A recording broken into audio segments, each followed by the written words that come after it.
ملي تماشوانين هجاوكي كوب اوایکی ولسر بدیمنین لسر کانا کورسان 24 جدیدن ایریش لهمبری اوفیسا پارتیا یکیتیا دموکراتا کردستانی لقامشلو پارتیا دموکراتا کردستان سوریا القامشلو یاکواتیه کرن بتمامی او اوفیسات نشودان بسر وی که دشیل باجارو که تربسبی بمخابنیه که گلکی مزن و آلای او کردستانی یا کو سر اوفیسا انه کسی و هاتیا آنی ناخور او آلایا کردستانی بخوا هاتیه شوتاندن. وی درباره دم درباسی قامشلو دبن نافی عبدالله اندامی کمیته ناوندیا پدک سج باشاری قامشلو میوانی منه سلاو ریز بوده که نافه نافه گومانا و دیچه سر پیده و پیده افکریار کریه سلاو شتاوج حمو تماشوانی کردستان 24 راستی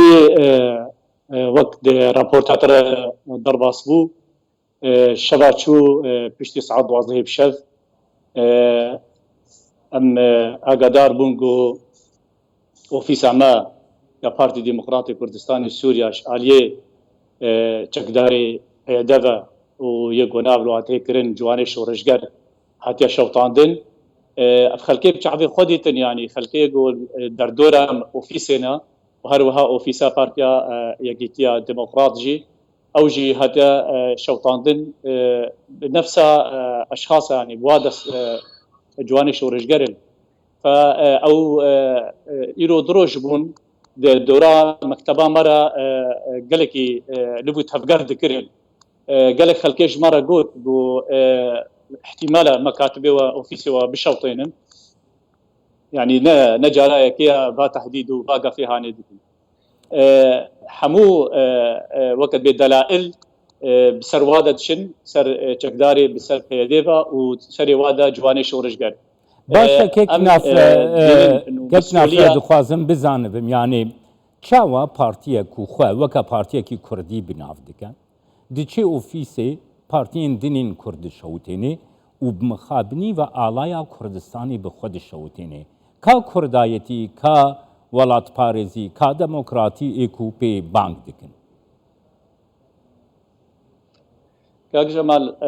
راستا لجم خلكي ودولتي دراوسيجي نابلوات كن انه بارتيكا كردية بس كاري وا و ريبازا وا نهجي وا تشكي كردي تيدتنيا حتى نابي حزبا وا تشكي كردي تيدتنيا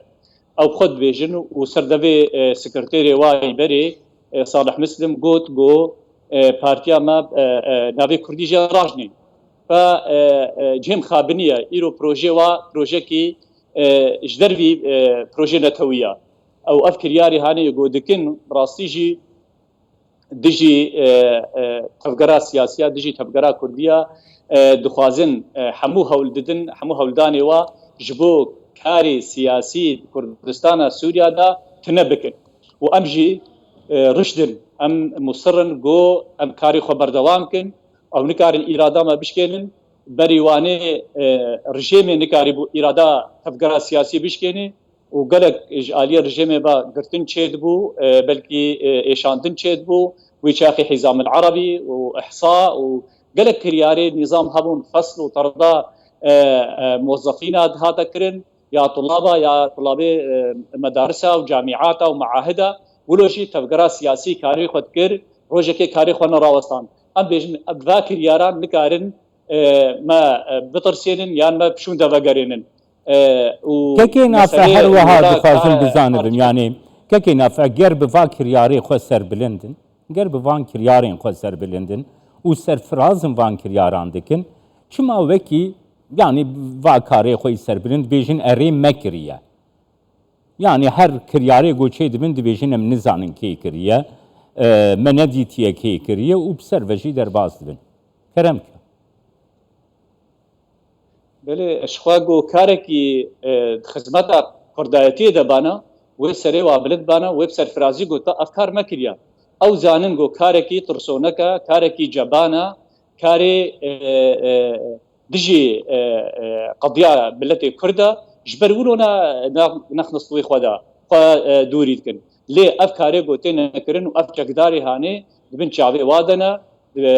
هيا قياده واي سياسي جي هيا اسايشي واجي هيا نه بس ام مسؤوليه خنص طوي قياده وادا يا ريفابريا خسردا جو نكاري باكسان حدكي سينوري كي جوار ديني وحمايتها منطقيه بخغرتيا بنا ديفاكتو سلطه امر الواقع سلطه امر الواقع جواتي خسن حمايتها احزابها حمايتها اوفيسا حمايتها اشخاصها حمايتها همو بيك هاتيه دفريدا هاجر نكارن باراستني بكن باراستنا دفري بكن بر خنقنا سلطه ودفج في سلطه هاني بردن بهاجر خكرنا سلطه دفي باراستنا مكاتبه بكن باراستنا بارتيا بك بله گلک سپاس بوده که که نافج پامشلو لگل بله